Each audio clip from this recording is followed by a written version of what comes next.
네, 정말 좋은 주일날입니다. 예배할 수 있는 주일이 너무나 감사한 날이고 또 함께 예배드릴 수 있는 분들이 계시다는 것이 정말 행복한 날입니다. 오늘 주님과 함께 그 행복을 마음껏 누리시길 축복합니다. 네, 오늘 함께하는 분들과 함께 축복의 그 날이 됐으면 좋겠습니다. 스카이 제선이라는 분이 계신데 이분이 쓰신 책이 있습니다. 미국의 유명한 리더십 그 저널 편집장이기도 하신데 이분이 쓴 책이 위드라는 책입니다. 요즘에 제일 많이 쓰는 용어가 위드가 아닐까 싶어요. 위드라는 책 안에서 우리 교회에 나오시는 우리 성도님들의 이 네 가지 모습이 있다 하고 소개를 했어요. 그래서 정말 이 네 가지 다른 형태의 모습들이 있는데 그 점을 소개하고 있는데요. 여러분들은 어디에 속하는지 함께 한번 보셨으면 좋겠습니다. 첫 번째 소개하는 성도의 모습이 어떤 모습이냐면 하나님과 상관없는 성도 이렇게 이름을 정했어요. 그것은 하나님 이 땅을 만드시고 이 땅을 운행하시고 있는 것을 분명하게 믿고 있고 알고 있지만 실제 그 하나님과는 별 관계 없이 살아가는 성도의 모습을 이렇게 첫 번째 소개하고 있습니다. 두 번째 소개하는 성도의 모습은 하나님께 요구하는 성도입니다. 끝없이 하나님께 내가 필요한 것들을 달라고 요청하는 이 성도의 모습입니다. 복을 구하는 성도죠. 그래서 하나님, 이분이 소개하는 하나님은 어떤 하나님이었냐면 우주적인 치료자다 이렇게 소개하고 신적인 비서다. 하나님 관계를 맺는 관계 가운데서 그렇게 여기고 계속해서 하나님께 복을 구하는 성도의 모습을 그렇게 소개를 하고 있습니다. 세 번째 성도의 모습은 어떤 성도의 모습이냐면 하나님께 맞추는 성도 이렇게 소개하고 있어요. 어떤 얘기냐면 하나님의 말씀에 또 하나님께 하라고 하신 것을 다 순종하는 이 성도입니다. 왜냐하면 그렇게 안 하면 벌 받을까 봐, 그렇게 안 하면 하나님께 큰 야단 맞을까봐 이렇게 하나님께 맞춰가는 성도의 모습을 얘기하고 있어요. 이 성도의 특징은 뭐냐면 열심히 있는 거예요. 열심히 하는 성도의 삶을 얘기하고 있어요. 이 네 번째 성도는 조금 더 정말 거룩해 보이는 성도 가운데 한 부류의 성도입니다. 어떤 성도냐면 하나님을 위해서, 내가 하나님을 위해서 나의 삶을 바치는 성도예요. 일상의 삶 가운데서도 그 삶 가운데서 내 시간과 모든 정열과 열정을 하나님을 위해서 한다 하고 생각하며 살아가는 성도를 말합니다. 그래서 하나님을 위해서 내가 살고 있기 때문에 하나님은 나를 도와주셔야 해, 하나님은 나를 축복해 주셔야 해, 이렇게 나가는 성도의 모습입니다. 이 네 가지 성도의 모습을 소개하면서 이 네 가지 성도의 모습이 정말 행복할까? 정말 이 성도들이 정말 하나님께서 우리 가운데 정말 그렇게 되었으면 좋겠다고 하는 성도일까라는 질문 앞에 아니다라고 얘기를 합니다. 여러분 네 가지 부류 가운데 어떤 성도가 속해 있는지 모르겠어요. 왜 아니다라고 얘기하냐면 진짜 하나님께서 우리와 함께 하고 싶은 것들을 못 누리는 성도들이라고 얘기를 하고 있어요. 진짜 하나님이 우리 가운데 누리기를 원하시고 진짜 우리 성도님과 함께 하기를 원하시는 게 뭐냐 하고 얘기를 하는 게 이 다섯 번째 성도의 부류를 그래서 소개를 합니다. 그 이름을 하나님과 관계를 맺고 사는 성도 이렇게 얘기합니다. 하나님과 관계를 맺고 사는 성도, 하나님과 사귀며 사는 성도, 하나님과 동행하며 사는 성도. 우리가 너무 많이 들었던 말씀이고 계속 우리가 그 성도가 되자고 얘기했던 그 성도의 부류를 다섯 번째로 얘기를 하고 있습니다. 왜냐하면 하나님께서 우리에게 너무나 큰 그 복을 주셨는데 그 어떤 복보다도 가장 귀한 복이 하나님과 함께 사귀며 살 수 있는 존재로 우리를 불렀다는 거예요. 이 삼위일체의 하나님만이 누릴 수 있는 그 친밀한 교제 가운데, 그 사랑의 교제 가운데 우리를 초대하셔서 함께 하자고 하셨는데 그거를 누리지 못하는 성도가 가장 불행한 성도라는 거예요. 그래서 그것을 누릴 수 있는 성도, 하나님과 관계를 맺고 살아가는 성도가 리얼 크리스찬이라고 얘기를 하고 있습니다. 리얼 크리스찬. 여러분, 이러한 성도가 되시기를 축복합니다. 하나님을 믿는다고 하는 것은 바로 이런 의미가 있습니다. 하나님과 함께 사귀며 살아가는 성도를 말합니다. 우리 에베소서 3장 말씀 오늘 읽고 있는데요. 에베소서가 벌써 7번째 말씀을 우리가 나누고 있습니다. 오늘 말씀은 바울 사도가 이 3장 초반에 막 흥분해가지고 한 이야기 다음에 나오는 기도문이거든요. 어떤 얘기를 지난주에 우리가 나눴냐면요, 담을 뛰어넘는 그 예수 동행에 대해서 나눴잖아요. 우리가 내가 가지고 있는 이 복음, 내가 가지고 있는 이 사랑, 하나님의 은혜를 다른 사람에게도 나눌 수 있는 하나님의 일꾼으로 나를 불러주셨습니다. 나 같은 사람에게도 이런 은혜를 주셨습니다라고 막 흥분하면서 말하는 내용이 지난주 설교 말씀이었는데요. 오늘 말씀은 바로 그 이야기를 선포하고 곧 이어서 바울 사도가 기도하는 내용으로 나오는 말씀입니다. 기도하는 내용. 그러고 보니까요, 바울의 이 에베소서 쓴 이 글을 보면 바울이 진리를 선포하고 바로 기도를 하는 것들을 보게 돼요. 바울이 말씀을 전하고 바로 그것을 하나님께 기도하는 이 관계를 보게 됩니다. 1장에서도요, 우리가 하늘에 속한 복, 그것이 얼마나 놀라운 것인가를 선포하고 나서 바로 바울이 그것을 기도로 올려드려요. 하나님께 감사의 기도로 올려드리고 또 하나님께 간구하는 기도를 또 올려드립니다. 그리고 보니까요, 바울 사도는 말할 때, 살아갈 때 이 기도와 연관된 사람의 삶을 살고 있어요. 그러니까 삶이 기도인 사람이 바울 사도라는 것을 알 수 있어요. 말씀 전하는 것과 기도와 떨어지지 아니하고 그냥 일상의 삶을 사는 것과 하나님과 함께 교제하고 이야기하는 것들이 별 구분 없이 살았던 사람이 바울 사도입니다. 바울 사도. 저희가 정말 그렇게 살기를 원하는 간절한 소망이죠. 아까 5번째 부류의 이 성도의 삶을 살았던 사람이 바울 사도예요. 늘상 일상의 삶을 살아가는 것 같지만 그 가운데서 늘 주님을 생각하고 주님께 기도한 사람. 사람을 만날 때 그냥 만나지 않고 그 사람을 축복해 주면서 기도해 줬던 사람. 이게 바울 사도의 삶이에요. 지난주에 우리가 그렇게 살아보자 했는데 보니까 바울이 그렇게 살았어요.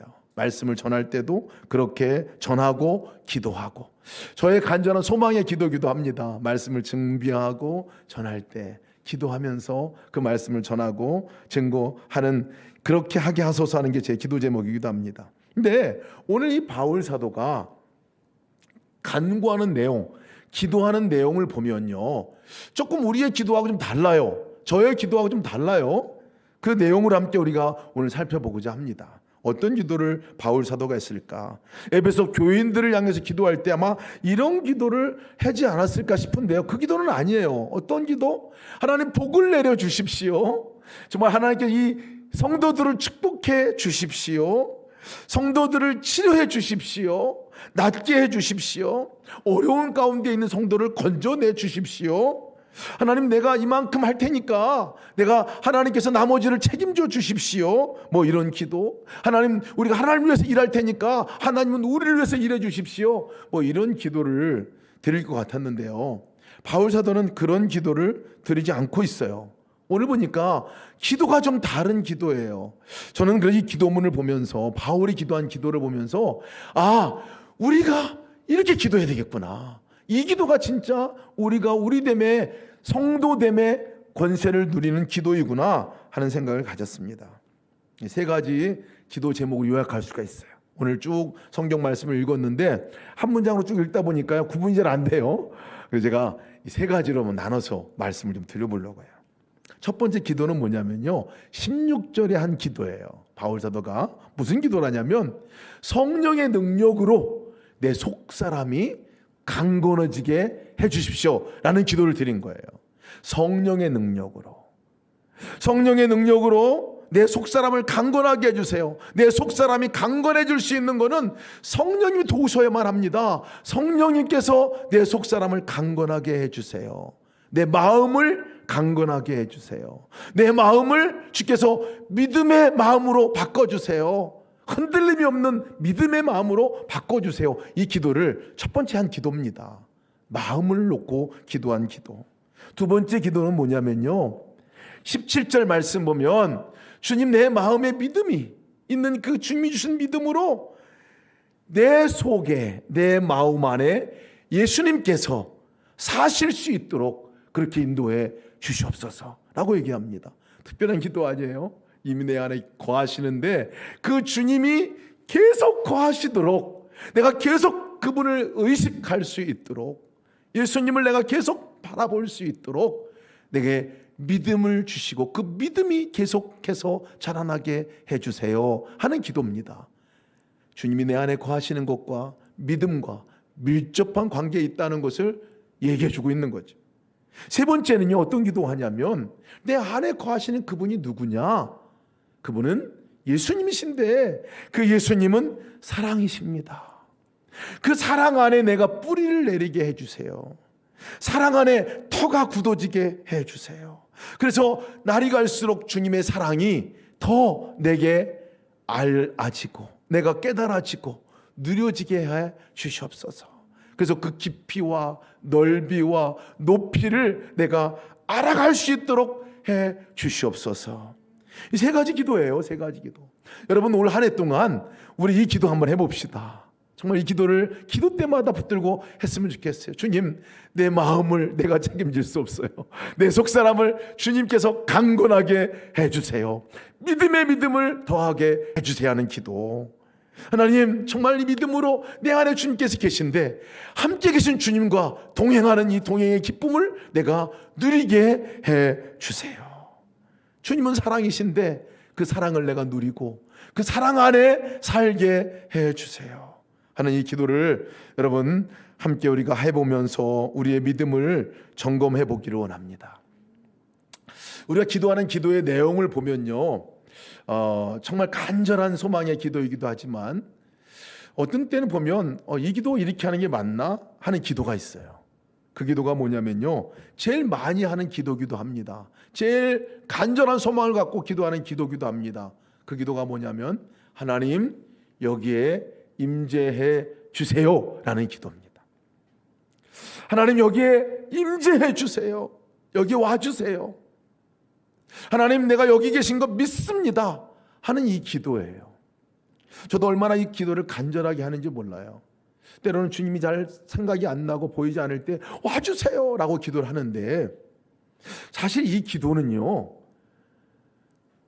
좀 이상한 기도입니다. 왜냐하면 하나님을 믿는다고 하는 것은, 우리가 예수님을 믿는다고 하는 것은 어디서부터 출발하는 거냐면 저 하늘에 계신 하나님을 끄집어내려서 내가 여기로 오게 하는 기도가 그게 아니라 이미 내 삶에 찾아오신 그 예수님과 교제하는 것부터 시작하는 것이 믿음의 출발이거든요. 내가 적어도 성도라 한다면 내 안에 24시간 함께 계신 주님이 계시다는 거예요. 그러니까 이 진리로부터 출발하는 건데 우리가 그 출발하기 이전에 기도했던 기도를 매일 한다고 생각한다면요, 이상한 기도 아닙니까? 여기 우리가 함께 만나서 이렇게 온 거잖아요. 홍정호 목사님 여기 계시잖아요. 내가 목사님께 계속 와주세요, 와주세요 이렇게 기도하는 것과 똑같은 거예요. 이미 와 계신데, 이미 함께 계신데. 여러분, 기독교의 출발은, 우리 신앙의 출발은 여기서부터입니다. 매일매일 하루의 출발은 어디서부터 출발하는 거냐면 하나님이 우리와 함께 계십니다. 여기서 출발하는 거예요. 이것이 우리 신앙의 출발점이에요. 그래서 우리의 기도의 수준이 달라져야 합니다. 달라져야 돼요. 내 속사람을 강건하게 하소서. 보이지 않는 주님, 여기 분명히 계시다고 했는데 보이지 않는 주님을 내 마음의 눈으로 볼 수 있도록 해주세요. 그 믿음의 눈을 떠주세요. 이 기도를 그 안에 계신 임재하신 주님에게 기도하는 것으로부터 시작해야 합니다. 예수님 여기 계신데 내가 그 주님과 함께 오늘 살겠습니다. 주님과 함께 오늘 살아가는 거예요 하고 그 기도부터 시작을 해야 한다는 거예요. 오늘 17절 말씀 이 기도한 두 번째 기도 내용을 보면요, 한국어 번역하고는 좀 다르게 돼 있는데 좀 재밌어요. 더 구체적으로 와닿는 말씀 같아요.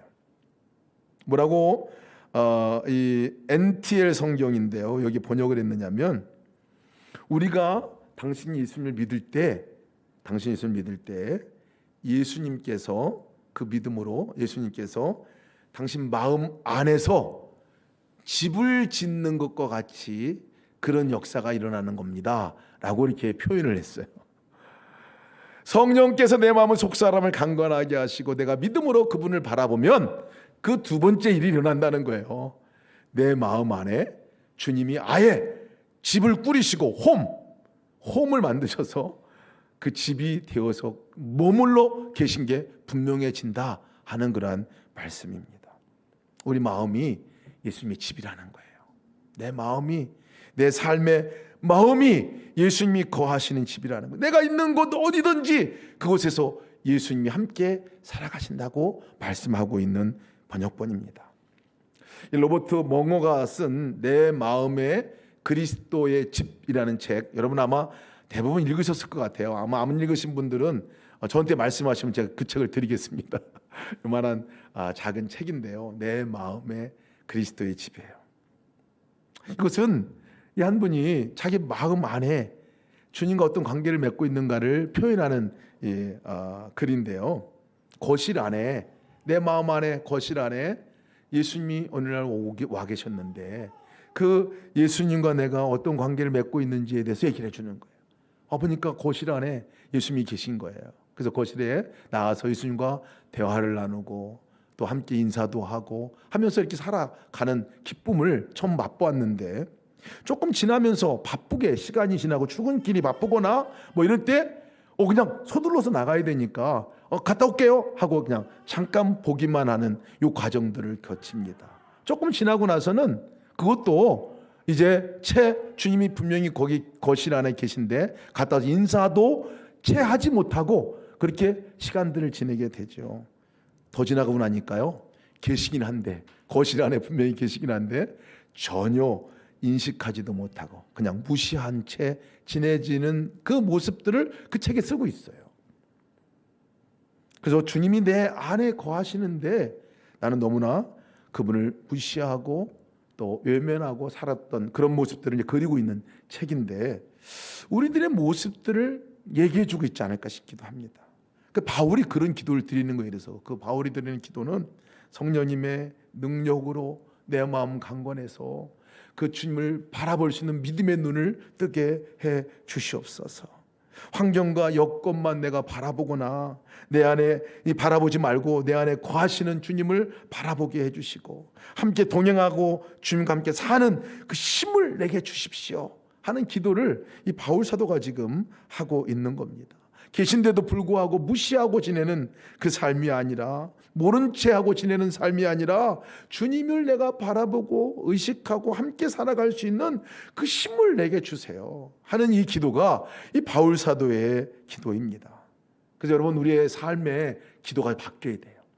어떤 기도냐면요, 이곳에 와 주시옵소서 기도가 아니라 이미 와 계신 주님과 눈을 마주치고 주님 안녕하세요 하고 시작하는 기도로 바뀌어야 합니다. 주님이 이미 오신 그 주님과 내가 손을 붙들고 대화를 하고 교제를 하는 그 이야기가 시작되는 기도로 바뀌어야 한다는 것이에요. 그럴 때 주님께 주시는 놀라운 은혜를 우리가 경험하게 될 겁니다. 바울 사도는 여기에서 이렇게 할 수 있는 것은 믿음이 필요하다고 얘기합니다. 믿음.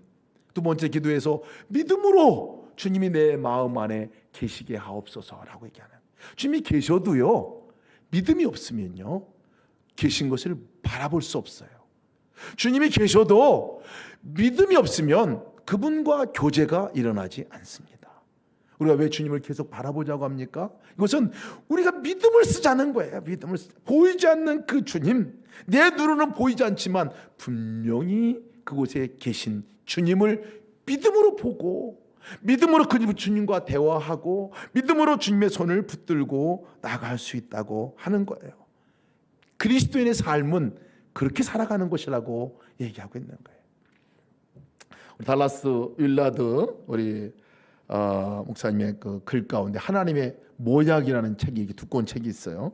그 책 안에 왜 예수님을 믿고도 삶의 변화가 없을까라는 이 질문 앞에 이렇게 대답을 합니다. 많은 그리스도인들이 천국 가기 위해서 예수님을 믿지 여기서 매일 살아가기 위해서 예수님을 믿지 않기 때문에 그렇습니다 라고 얘기합니다. 천국 가기 위해서 예수님을 믿지 매일매일 살아가기 위해서 예수님을 믿지 않는다는 말이죠. 여러분, 예수님은 천국 가기 위해서 너무나 그분의 구원의 역사가 우리에게 필요합니다. 그러나 더 중요한 것은 매일매일 그분이 필요합니다. 매일매일 살아가기 위해서 예수님이 필요한 거예요. 매일매일 살아가기 위해서 우리가 믿음을 써야 한다는 것이에요. 매일매일 주님이 계시지 않으면요, 주님으로 살지 않으면 살 수 없는 게 우리의 인생이라는 거예요. 주님과 함께가 아니면 이 세상 살기가 어려워요. 주님과 함께가 아니면 여러분, 공중고생 잡은 사단이 우리를 미혹하고 통치하려고 하고 지배하려고 하고 죄 가운데 빠지게 하려고 하는 그 유혹으로부터 이겨나갈 수가 없습니다. 마음조차도 우리가 다스릴 수 없잖아요. 마음조차도, 감정조차도 컨트롤할 수 없는 존재가 우리예요. 여러분, 어떻게 행복한 그 삶을 우리가 누릴 수 있습니까? 누리기 어려운, 스스로가 어려운 게 우리 존재예요. 더더군다나 다른 사람들을 어떻게 우리가 행복하게 해주며 살 수가 있습니까? 어떻게 무거운 짐들로부터 우리가 벗어날 수 있어요? 어떻게 죄성의 그 괴로움, 죄로 인해서 괴로움 가운데 있는 나의 죄책감과 그 모습들 보고 거기서 우리가 자유할 수 있겠느냐고요. 우리는 주님이 필요합니다. 매일매일 주님이 아니고서는 살아갈 수 없는 존재가 사실 우리예요.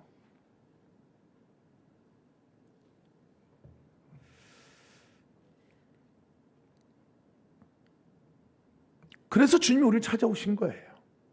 우리의 삶을 구원하기 위해서, 우리와 함께 살기 위해서, 우리의 삶을 건져내시기 위해서, 우리 삶 가운데 진정한 행복이 주님과 함께 동행하면서 이루어지는 것이기 때문에 주님이 우리를 찾아오신 거예요.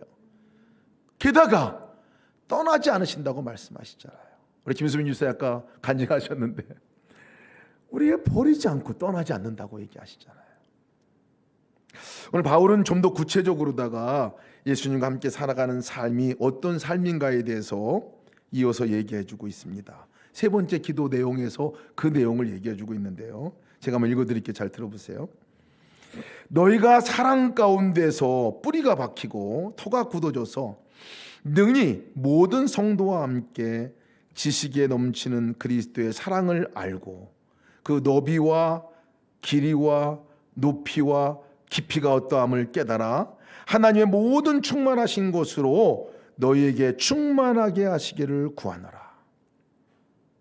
함께 계신 그 주님, 찾아오신 그 주님은 이름이 사랑이에요. 사랑으로 오신 거예요. 사랑의 존재예요. 그러니까 바울 사도가 기도하는 게 그 사랑의 뿌리를 내리고 사랑의 거기서 터를 닫고 그 주님의 사랑을 계속 알아가는 삶을 살게 하옵소서 기도하는 거예요. 그리스도인의 삶은 이 사랑과 연합해서 살아가는 삶이라는 것을 말해주고 있죠. 하나님은 사랑이시라는 걸 얘기해주고 있어요. 여러분, 바울이 에베소 교회에 이 편지를 보낼 당시에 그 당시 사람들은 누구를 믿었느냐면요, 이방 신들을 믿었죠. 아데미 신, 로마 황제를 신이라고 또 섬기고 각종 조그만 신들이 굉장히 많았어요. 근데 그 모든 신들의 공통점이 뭐였느냐면 그 당시에 믿었던 신들의 공통점은 능력이 있는 거예요. 힘이 있고 뭔가를 주려고 하는, 줄 수 있는 신이에요. 그리고 또 인간을 벌하는 능력이 있는 게 신이었어요. 그래서 모든 그 신들을 믿는 이 에베소 사람들은 동일하게 뭘 드렸느냐면 제사를 드렸어요. 신이 기뻐하도록 제사를 갖다 바치는 거예요. 왜? 그걸 바쳐야 신이 우리에게 내려주려고 하는 복을 얻을 수 있으니까. 그래서 안 하면 까딱 부족하게 하면 이제 벌 내리고 완전히 이제 잘못되게 만들어주는 신이에요. 모든 신들이 다 그랬습니다. 그래서 열심히 가서 뭔가를 바쳐야 복을 얻을 수 있기 때문에 바치는 거예요. 당시 신하고 내가 사랑의 교제를 나눈다? 불가능한 일이에요. 그건 있을 수도 없는 얘기예요. 신과 내가 교제를 한다? 그것은 생각도 못했던 일이에요. 그냥 내가 바치면 축복을 내려주는 정도, 복을 내려주는 정도의 모든 신의 관계가 이런 관계였던 거예요. 그래서 바울 사도가 이 예수님은 도대체 누구시냐? 너희 안에 거하시는 그 하나님은 도대체 누구시냐? 그분은 사랑이시다라는 것을 얘기해 주는 거예요. 찾아오셔서, 사랑으로 찾아오셔서 우리와 함께 사랑의 교제를 나누고 함께 살기를 원하셔서 오신 그 신, 그 예수님, 그게 너희 안에 거하시다라고 얘기해 주고 있는 거예요. 그래서요, 예수님을 믿는 사람들에게 처음으로 나타나는 현상이 뭔지 아세요? 예수님을 만나고 처음 믿게 되면 내가 사랑받는 존재구나 하는 것들을 깨닫게 되는 거예요. 왜? 그분이 사랑이시기 때문에. 그 누구도 나를 알아봐 주지 않지만, 그 누구도 나를 인정해 주지 않는데 하나님이 나를 사랑하신다고 나를 찾아오셨고, 찾아오셨을 뿐만 아니라 내가 뭐라고 존재 가치가 없는 것 같이 느껴지는데 나를 위해서 십자가에 못 박혀 죽으시고 생명까지 내놓으셨냔 말이에요. 이것을 우리가 처음 맞이할 때에 내가 사랑받는 존재구나 하는 것들이 깨달아지게 된다는 거예요. 왜? 그분이 사랑이니까. 여러분, 이 사랑이 더 깊어지게 하옵소서 바울 사도가 기도하고 있는 거예요. 여러분, 우리가 그 사랑이 날마다 더 깊이 깨달아지는 역사가 있기를 주님의 이름으로 축원합니다. 내가 누구인가를 깨닫게 되는 거예요. 주님께 사랑받는 존재로, 주님과 함께 그 사랑의 교제를 나누는 존재로 내가 서 있다는 거예요. 또 한 가지, 그것으로 끝나지 않아요. 내가 사랑받는 존재가 되고 나니까요, 다른 사람에게 사랑할 수 있는 힘이 생기는 거예요. 다른 사람에게 사랑하는 사랑을 흘려보낼 수 있는 힘이 생기는 거예요. 여러분, 예수님께서 나와 함께 하신다? 이 의미가 주는 것은 뭐냐면요, 너 사랑받는 존재라는 의미입니다. 너 사랑받기 위해 태어난 존재라는 거예요. 주님이 찾아오신 이유는 나를 사랑하시기 위해서, 그 무한한 사랑을 보여주기 위해서, 그 사랑을 경험하기 위해서 내게 찾아오셨다는 것을 말하고 있는 거예요. 우리 한 집사님이 제가 결혼 예비 교육을 할 때 물었어요. 이 아내 될 분이 도대체 뭐가 좋아가지고 결혼을 하느냐 얘기를 했어요. 그때 한마디로 얘기하시더라고요. 뭐라 그러냐면, 어느 날 로맨스가 내게 임했습니다 이렇게 얘기하더라고요. 처음에 좀 낯간지럽더라고요. 대놓고 막 그렇게 얘기를 하시고, 로맨스가 임했다는 거예요. 그 사랑하는 그 여자분이 어느 날 로맨스로 자기에게 임했다는 거예요. 사랑의 마음으로, 사랑으로. 그리고 나니까 결혼을 하죠. 그리고 나니까 사랑하며 살고 있죠. 지금도 너무나 잘 살고 계세요. 여러분, 사랑이 우리 안에 임했다는 것이 얼마나 놀라운 일인지 몰라요. 주님이 내 안에 임하셨다는 것은 사랑이 임한 거예요.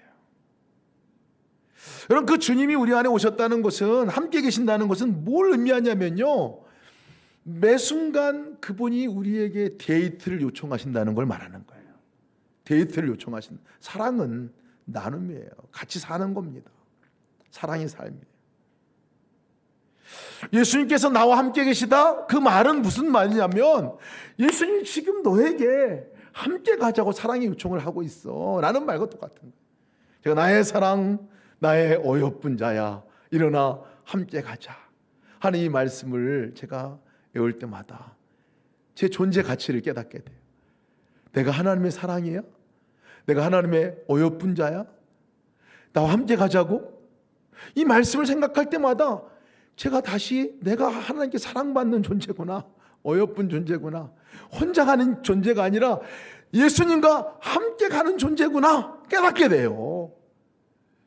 새벽마다 제가 이것을 암송하고 일어날 때 새벽마다 어떤 느낌이냐면요, 예수님께 데이트 신청 받는 기분이에요. 근데 그 느낌과 기분이 아니라 진짜 그런 거예요. 그리스도인이라는 것은요, 우리가 눈을 뜨면서부터 예수님께 데이트 신청 받고 일어나는 거예요. 너 같이 가자, 너 오늘 나와 함께 가자 하는 데이트 신청을 주님께서 새벽마다 하신다고 여러분 생각해 보세요. 우리가 그런 존재로 눈을 뜨는 거예요. 가정 안에서 내가 함께 살아가는 가족들을 만날 때 여러분 그 가운데 주님이 함께 계신다는 의미는 주님이 초청하시는 거예요. 나의 사랑아, 나의 어여쁜 자야, 너 나와 함께 가는 거야. 너 함께 있는 거지. 가정 안에서, 직장 안에서 여러분 혼자 그곳에 있다는 얘기가 아니에요. 주님이 함께 계신다는 얘기는 그 주님이 나와 데이트를 신청하시는 거죠. 그 자리에서 나와 함께 가는 거야. 너 혼자 살면 안 돼. 혼자 사는 거 아니야. 나와 함께 하는 거야 라고 데이트를 요청하신다는 거죠. 여러분 그 초청에 우리가 응답할 때에 얼마나 다른 변화를 경험하는지 여러분 느끼시잖아요. 깨달으시잖아요.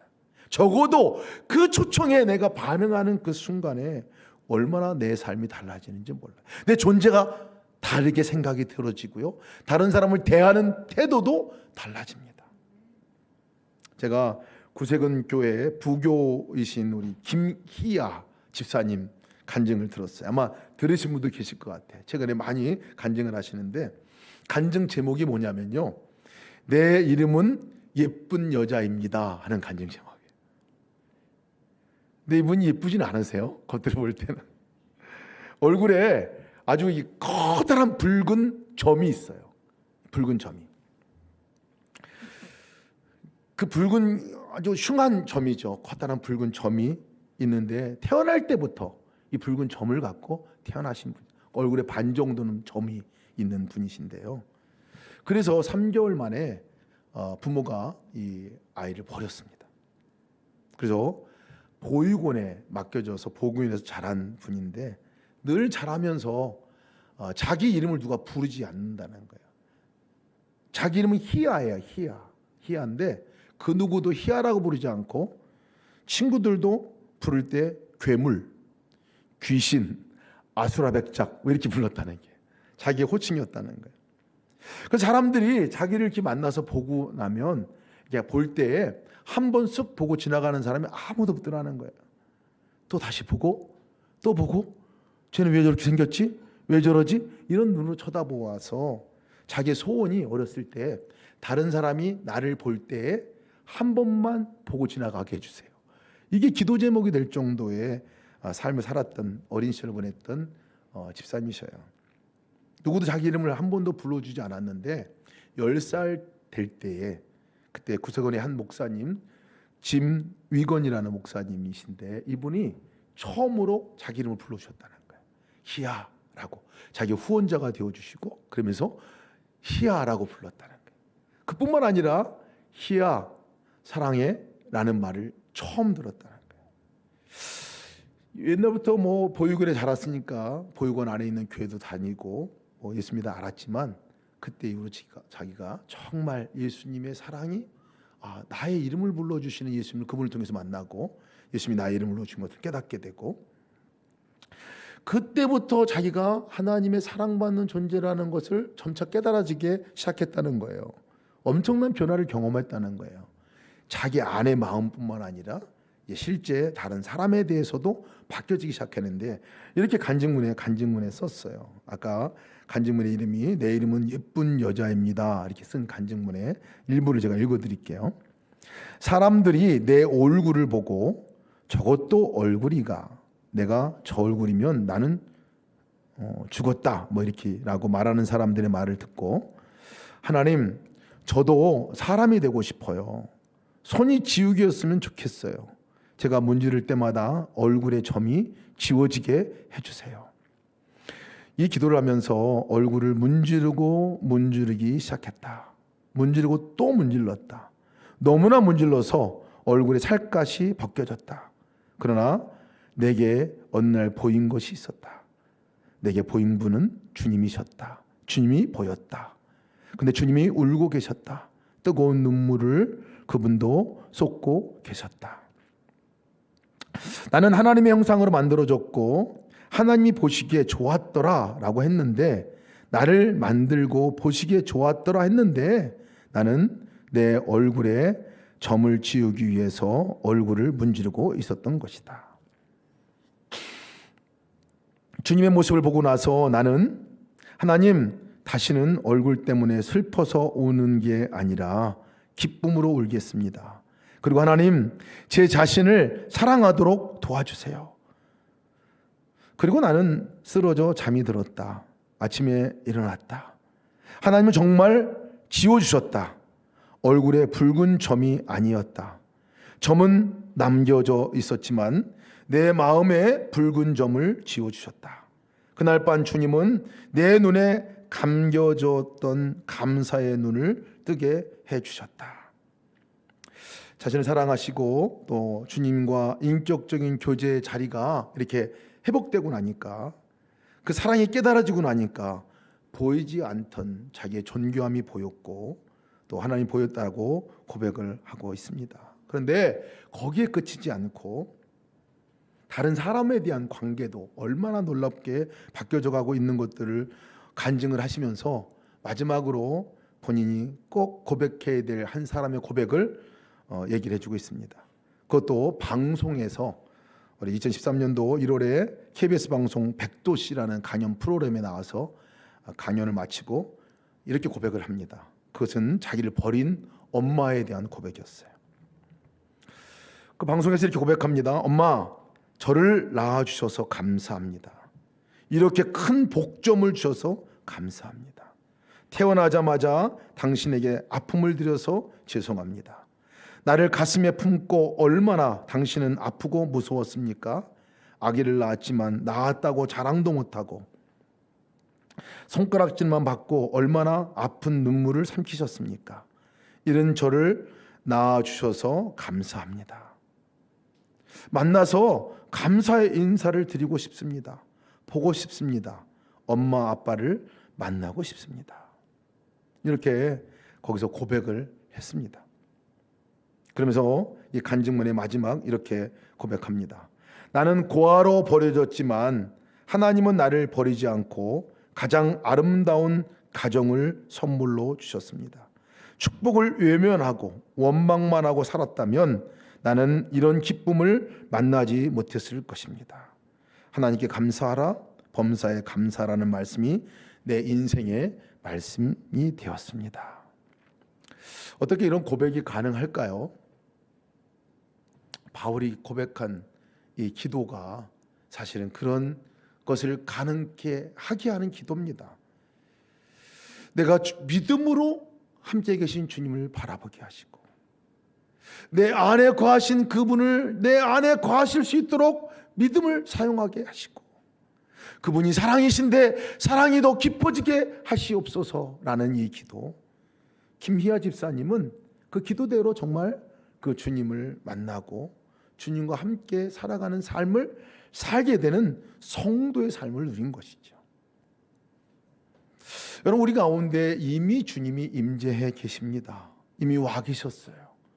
사랑해 주세요가 아니라 이미 사랑하시는 모습으로 사랑하시려고 작정하고 와 주셨어요. 우리가 할 수 있는 것은 믿음을 쓰는 일입니다. 믿음을 써야 합니다. 그 주님께 우리가 주님을 바라봄으로 나가야 합니다. 그 주님께 내가 주님 계신 그 주님을 믿고 이름을 불러드리고 주님 어떻게 할까요? 물어보고 그 주님이 계신 사람으로서 모든 삶을 살아야 합니다. 혼자가 아니라.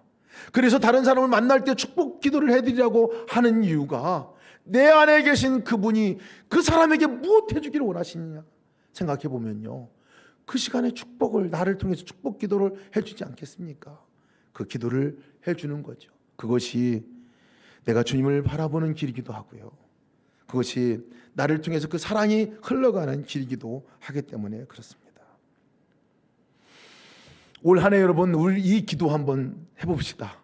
성령님의 능력으로 내 속사람이 강건해지게 하옵소서.